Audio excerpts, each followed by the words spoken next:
Halo teman-teman, Assalamualaikum warahmatullahi wabarakatuh. Saya Alwin Madani dari 4 PRD. Nah, untuk memenuhi tugas ujian Public Relations saya sedikit memberikan 5 tipe orang yang sulit maju dan berkembang dalam hidupnya.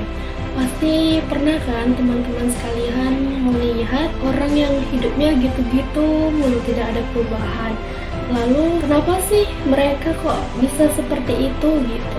Nah, biasanya orang yang sulit berkembang dalam hidupnya itu pertama, dianya selalu merasa yang paling pintar. Nah, biasanya orang yang merasa paling pintar ini di mana tempat, di mana kondisi, di mana situasi, dia selalu merasa bangga kepada dirinya. Seperti orang lain itu tidak pintar kecuali dirinya. Biasanya orang yang seperti ini sulit berkembang, sulit maju dalam hidupnya. Kita boleh pintar, tapi merasa paling pintar itu tidak boleh ya kawan-kawan. Nah, lanjut yang kedua, orang yang sulit berkembang dalam hidupnya itu biasanya orang yang selalu iri hati.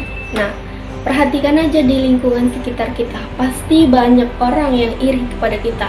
Misal, orang yang kaya, orang yang berpangkat tinggi, pasti banyak orang-orang yang iri kepada kita. Kuncinya, kita abaikan aja orang seperti mereka. Biasanya orang yang iri itu orang yang tidak mampu ya kawan-kawan. Nah, orang yang iri tadi biasanya suka jelek-jelekin kawannya. Misalnya si kawannya sukses, banyak uangnya, lalu si B ngatain kepada si C, bilangnya, oh itu orang itu hasil dari ngepet. Padahal si A tadi hasil dari kerja keras dia sendiri, tapi si C-nya nuduhnya dia tuh ngepet dari hasil uangnya. Nah, orang yang semacam ini tidak akan bisa berkembang. Cobalah rubah iri tadi menjadi semangat kerja keras dari kita. Jangan suka jelek-jelekin temennya sendiri. Lalu yang ketiga itu orang yang penakut.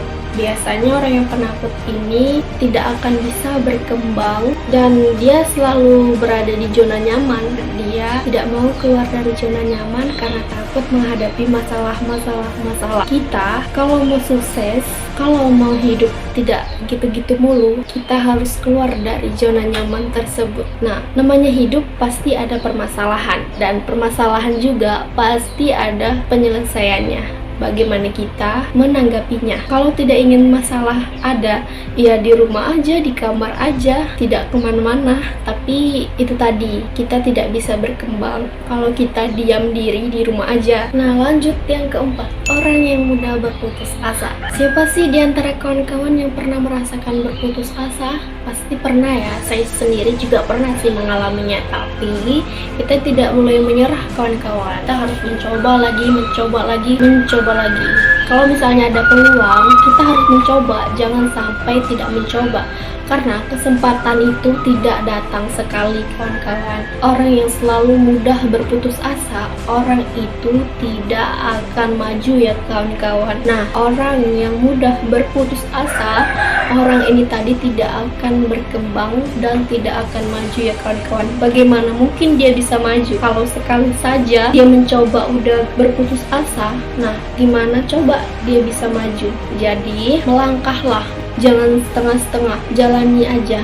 Jalani, pasti ada kawan-kawan. Contohnya misalnya kita sedang menjalankan bisnis. Nah, bisnis yang kita jalani tadi mengalami kegagalan. Kegagalannya itu bisa berupa jualan sepi, omsetnya turun gara-gara jualannya sepi tadi ya kawan-kawan. Nah, kita bisa coba melakukannya di media sosial. Ada banyak sekali hal yang bisa lakukan di media sosial karena banyak orang yang melihatnya di sana. Kita juga bisa melakukannya itu dengan foto-foto yang menarik. Jadi pembeli bisa melihat foto-foto kita itu yang menarik. Pasti ada yang membelinya kawan-kawan. Jadi kuncinya itu kita jangan mudah berputus asa gitu. Lanjut yang kelima, jangan mudah malas. Jangan pemalas kuncinya. Nah, nggak ada orang sukses yang pemalas. Orang sukses itu dilakukan dengan kerja keras ya kawan-kawan, bukan dengan malas-malasan gitu. Kalau kita males-malesan, gimana kita mau sukses? Lakukan pekerjaan itu, yang penting halal. Apapun pekerjaan itu, lakukan aja kawan-kawan. Mana tahu di balik itu semua kita bisa berhasil. Kuncinya kita jangan pemalas ya kawan-kawan. Nah, mungkin itu aja video ujian saya. Jangan lupa subscribe, komen, dan like ya kawan-kawan. Saya Alwi Rahmadani pamit undur diri. Assalamualaikum warahmatullahi wabarakatuh.